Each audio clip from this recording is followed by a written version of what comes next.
The grand halls of Harrington Manor shimmered under chandeliers that had never known laughter. Every tick of the antique clock, every echoing footstep down marble corridors reminded the world that something, or someone, was missing. Edward Harrington, billionaire tech magnate and visionary entrepreneur, had everything: power, prestige, a mansion that touched the skyline. Yet his greatest failure sat quietly in a sunlit room upstairs. His 8-year-old daughter, Lily. Lily Harrington was healthy, brilliant, and beautiful, but she had never once smiled, not when she received her first pony. Not on her birthdays. Not even when her father tried to make her laugh with his clumsy impressions, which usually ended in him feeling more foolish than funny. Doctors from every continent had given Edward the same verdict. She's perfectly healthy, Mr. Harrington, but happiness cannot be prescribed. He hated that answer, and because money had always bought solutions. Until now. So one rainy Monday morning, in a final act of desperation, he hired a new kind of specialist, and not a doctor, but a teacher. Her resume was modest. Her salary expectations low. Her name, Amelia Brooks. She arrived at the manor in worn-out shoes and a coat too thin for the London drizzle. The house staff looked at her with quiet pity. She didn't fit in among marble floors and designer suits, but she carried something no one else did: warmth. Edward barely looked up from his tablet when she entered his office. "Edward, you're the teacher from, what was it, Lincoln Elementary?" "Amelia, yes, sir. I've worked with children from all backgrounds." "Edward, let's be clear. My daughter doesn't need a friend. She needs results. I'll pay you triple if you can get her to smile." Amelia didn't flinch. "Amelia, children don't smile for money. Mr. Harrington, they smile for love." That line, simple, almost naive, made him look up for the first time. Moments later, she was led to Lily's room.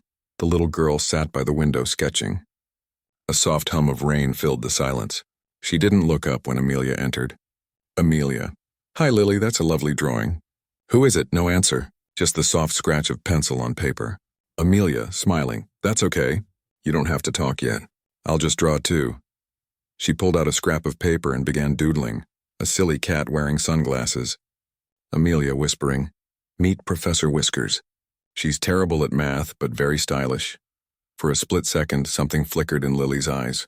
Not quite a smile, but a spark. Amelia noticed day by day she returned, sometimes with stories about her noisy classroom, other times with balloon animals that always ended up popping mid-twist. Occasionally, she played the piano softly while Lily painted. Edward, impatient, often demanded updates. Edward, "Well, any progress?" Amelia, "She's listening now."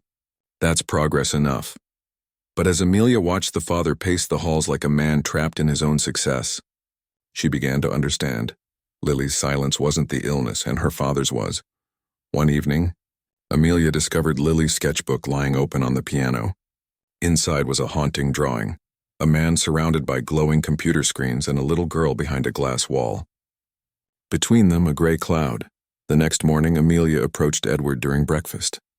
In her hand was a crayon drawing, 2 stick figures holding hands beneath the sun with a single word scribbled underneath: "Someday." Edward stared at it. His voice cracked. "Edward. Children draw nonsense all the time," but his eyes betrayed him. Amelia.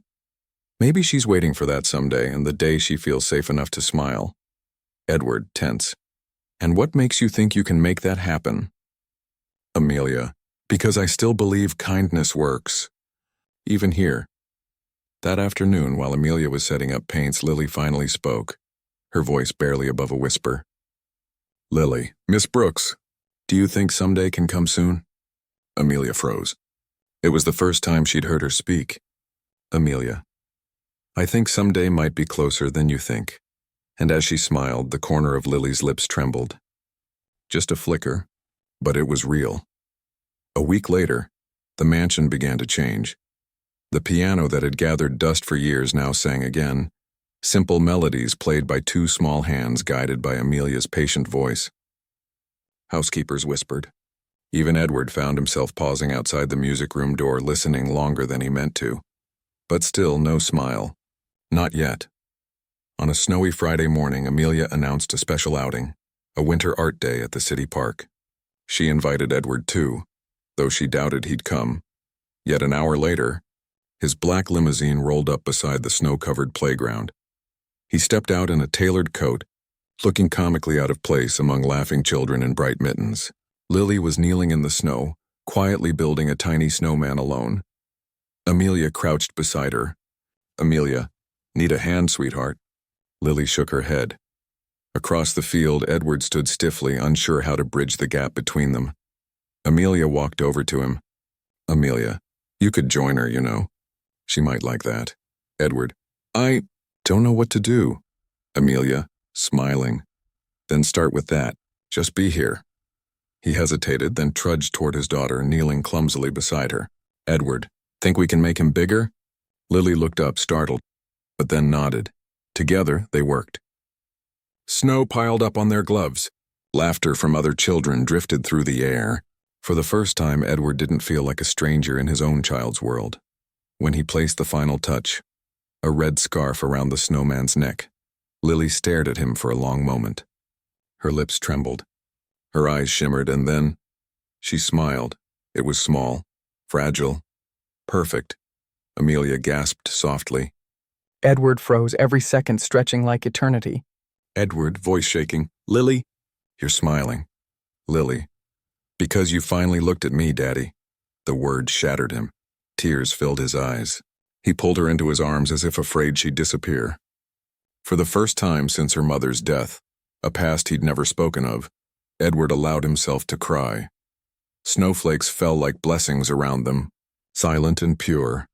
Amelia turned away, letting father and daughter have their moment. Her own eyes glistened with quiet joy.